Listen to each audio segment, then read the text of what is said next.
Vamos continuar seguindo o tema A Vinda do Salvador nesse mês de dezembro. Abra comigo a palavra de Deus no Evangelho de Lucas, capítulo 2. Evangelho de Lucas, capítulo 2. O nosso tema, ou título da mensagem desta série, A Vinda do Salvador, e estamos observando os evangelhos nisso. O tema, Lucas 2, de 25 a 35 apenas.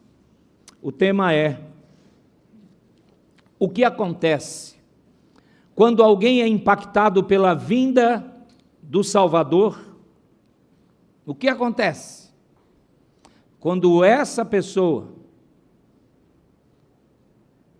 recebe o entendimento da vinda do Salvador? Como eu disse, Lucas 2, 25 a 35, deixe o texto aberto aí diante dos seus olhos. Assim diz a palavra do Senhor.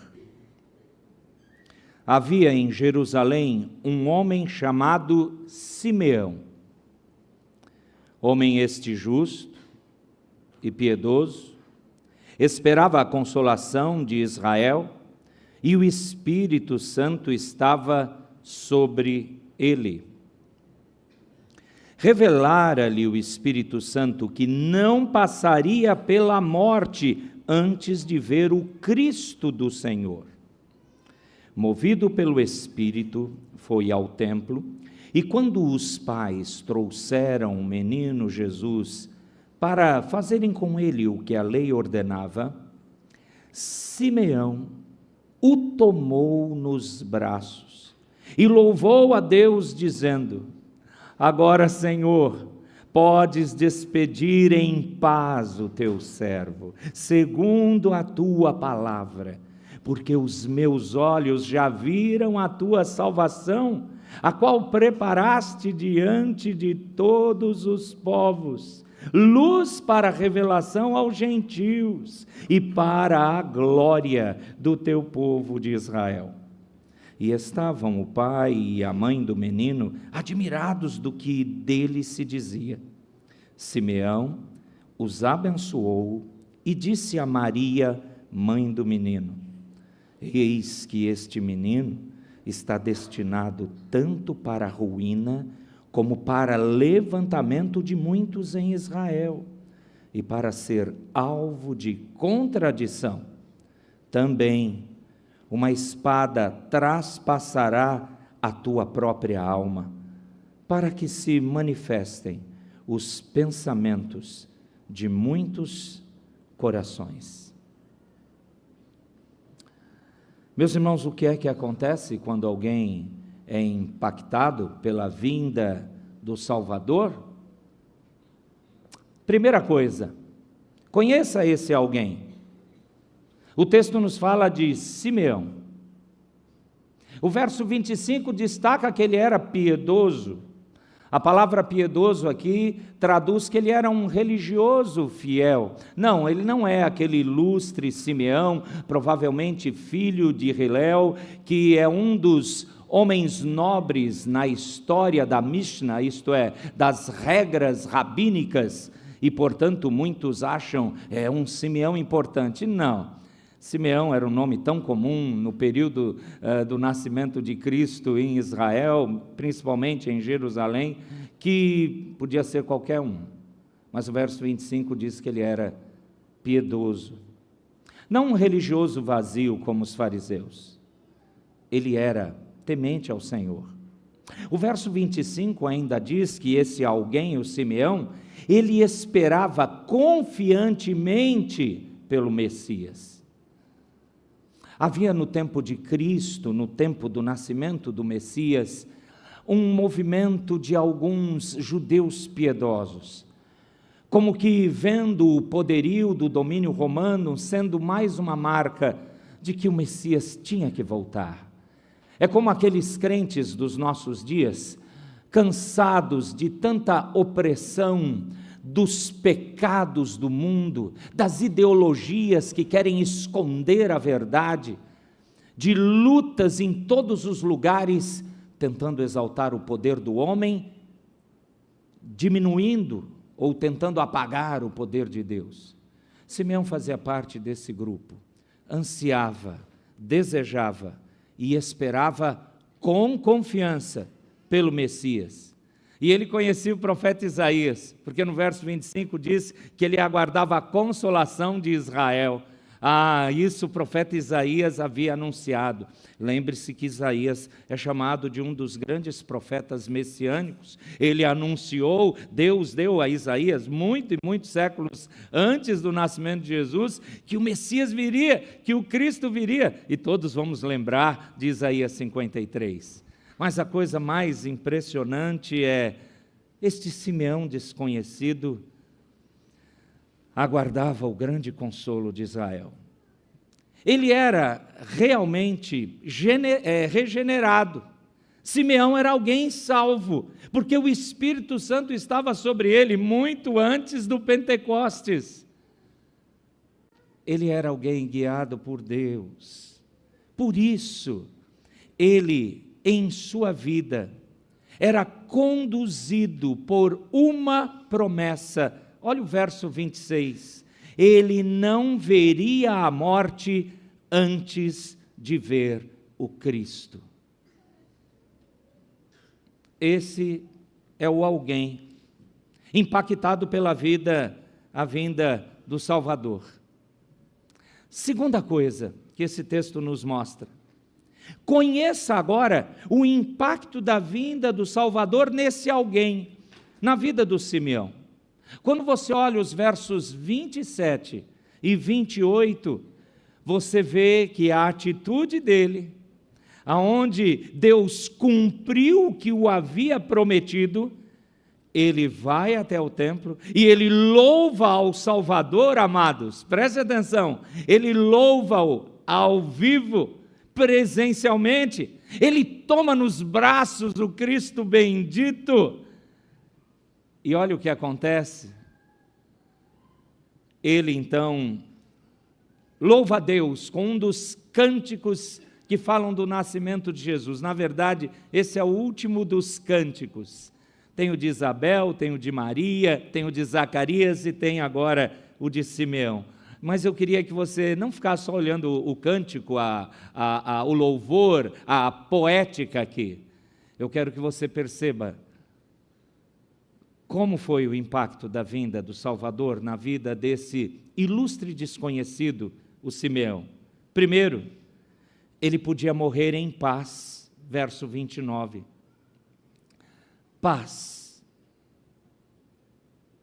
A vinda do Salvador tirou dele o medo da morte, o medo do que vem depois.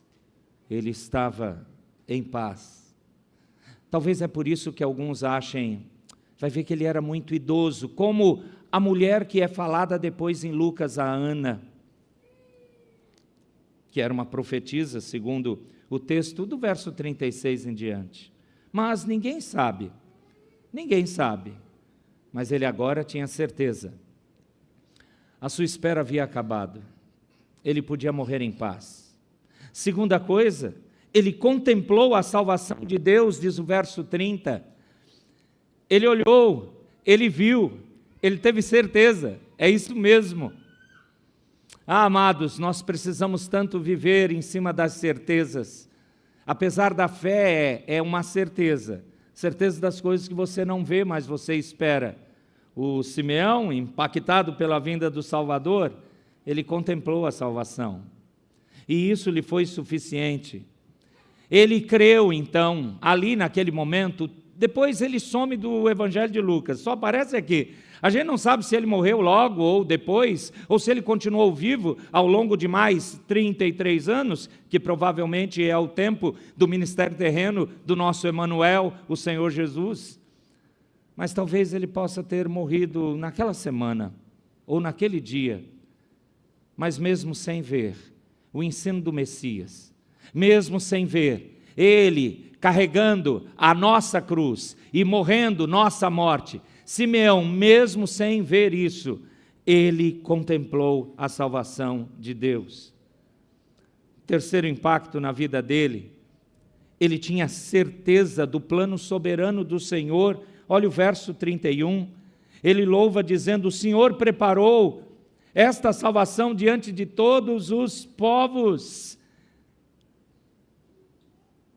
Ele cria que o plano redentivo estava em franco desenvolvimento, acontecendo. Por isso que, em quarto lugar, ele acreditava na redenção de pecadores de toda a tribo, língua e nação. Olha o verso 32, luz para a revelação aos gentios e para a glória do teu povo de Israel. E isso é fantástico, porque os judeus farisaicos, os judeus religiosos do tempo de Jesus, mesmo oprimidos por muitos males, eles achavam que só eles eram os melhores.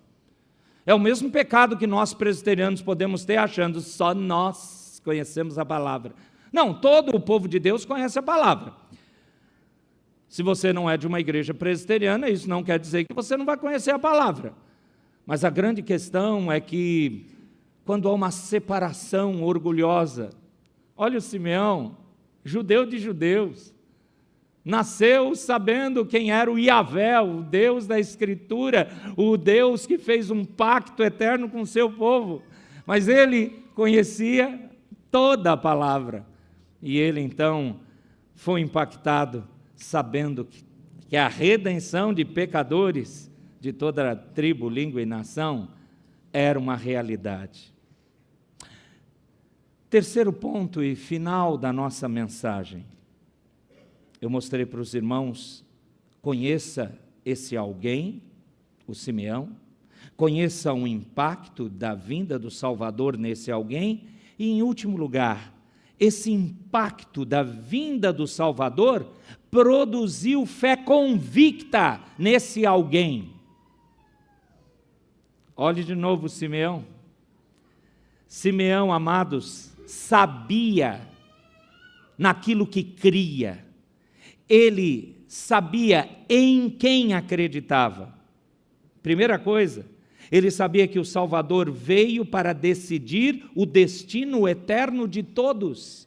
A primeira parte do verso 34 diz: Simeão abençoou os pais do menino Jesus e disse a Maria, mãe do menino: eis que esse menino está destinado tanto para a ruína como para levantamento de muitos em Israel. Sim, ele sabia que o Messias ia decidir o destino eterno de todas as pessoas. Segunda coisa, Simeão sabia que o Salvador levantaria contradições. Entenda bem, essa que é a parte final do verso 34. Isso significa que o Cristo, o Salvador, o Messias, confrontaria os corações. Pessoas ficariam ou a favor do Salvador e outros ficariam contra ele. Não haveria neutralidade, como não há neutralidade diante do Messias. E, por fim, Simeão sabia em que cria, porque ele sabia que o Salvador sofreria grandemente, e ele fala isso para Maria, a sua mãe terrena, falando para ela, como que, e a ideia aqui de uma espada aguda e grande, perfurando o coração, a alma de Maria, ele diz: você vai sofrer muito com a morte do seu filho. Mas é bem provável que Simeão não sabia o que nós sabemos, que o Cristo na cruz prepararia um apóstolo, o João, para cuidar da sua mãe. Mais do que isso, o consolo não apenas para Maria, mas para todos os pecadores, viria exatamente daquele que se entregou para, perdoando nossos pecados, nos redimir e nos reconciliar com Deus, para termos um entendimento correto, não apenas dessa vida, mas da eterna. Em outras palavras, a morte do Messias mostrará o coração das pessoas. Verso 35, e portanto, isso iria transformá-las. Amados, nesse momento eu gostaria de aplicar essa breve mensagem para você e para mim. duas aplicações, apenas duas. Primeira delas, quando o Salvador é o centro da vida de alguém, então essa pessoa possui, é o que aprendemos com Simeão, ou o que Cristo, a vinda do Cristo fez na vida dele. Repito, quando o Salvador é o centro da vida de alguém, então essa pessoa possui paz, ela possui consolo, ela possui esperança, ela possui certeza da salvação própria e da salvação de outros. Essa pessoa sabe a distinção, o que realmente significa pertencer ou não pertencer ao Cristo. Isto é, essa pessoa sabe valorizar o fato mais impactante que pode acontecer com alguém. Que fato é esse? Ter sido salvo pelo Senhor Jesus Cristo. Essa pessoa sabe o que isso significa. Em sua vida, meu irmão, minha irmã, existe isso? A segunda aplicação, Cristo, à luz desse texto, Cristo é poderoso mesmo para mudar vidas, mudar, não tornar você um religioso. Alguém sabe o endereço da igreja? Quando você tem vontade de vir a ela? Ou aprende o linguajar, o evangelicalês, irmão, oração, Bíblia, jejum, dízimo. Não. A segunda aplicação é clara nesse texto. Cristo é poderoso para mudar vidas. Veja o Simeão. O maravilhoso é que Cristo já mudava a vida dele antes da sua obra terrena acontecer. Pois, na verdade, o Novo Testamento nos ensina que Jesus sempre foi o Cordeiro de Deus imolado, entregue antes da fundação do mundo, isto é, o plano do Pai sempre foi esse, desde a eternidade. Pedro fala isso na primeira carta, capítulo 1. O Apocalipse repete isso no capítulo 13. Meus irmãos, o plano redentor de Deus, o Pai, sempre foi o único plano e será cumprido cabalmente na segunda vinda de Deus, o Filho, o Senhor Jesus. Simeão, Simeão, era um desconhecido, como você, como eu, mas ele se tornou ilustre por aquilo que acreditava, por aquilo que ele esperava. Posso lhe perguntar uma outra coisa? A sua vida foi mudada assim? Você acredita e espera no Cristo desta forma? Que verdadeiramente, amados, isso esteja acontecendo comigo e com você, porque é isso que acontece quando alguém é impactado pela vinda do Salvador. Feche os seus olhos, oremos ao nosso Deus.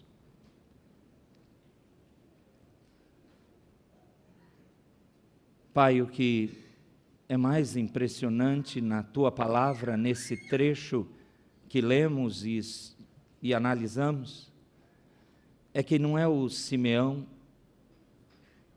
a pessoa mais importante, mas és Tu, Cristo bendito, nosso Salvador, que fez no passado e faz no presente esse tipo de impacto. Senhor, mas é possível que nós aqui, ou alguns de nós, estejamos um pouco mornos, um pouco parados ou estáticos espiritualmente, mesmo reconhecendo o Teu poder, mesmo até tendo certeza da nossa própria salvação em Cristo Jesus, Pai, mas não com esse entusiasmo, O Senhor sonda o nosso coração e sabe que somos impactados por tantas coisas desse mundo. Apesar do Senhor nos preparar, nos ensinar, nos avisar, parece que muitas vezes nada disso aconteceu e sucumbimos a tristezas, desmotivações, desencontros na vida. E aí parece que o nosso cristianismo é tão sem sal ou açúcar, é um cristianismo que não causa o mesmo impacto que o Senhor causou a todos quantos o Senhor salvou. Então, Pai, à luz da Tua palavra, renove em nós essa alegria independente das circunstâncias. Ergue o Teu povo, anima a nossa igreja, não para ser um povo que ri à toa, que fica fingindo que não tem dor, mas que enfrenta as lutas, provações e dificuldades, sabendo que o nosso Redentor vive, que Ele reina e que Ele continua a atuar e voltará, e todo olho vai contemplá-lo. Ó Deus precioso, dá-nos o impacto da vinda do Salvador à nossa vida, totalmente e plenamente clamamos, em nome de Jesus. Amém. Que o Senhor nos abençoe.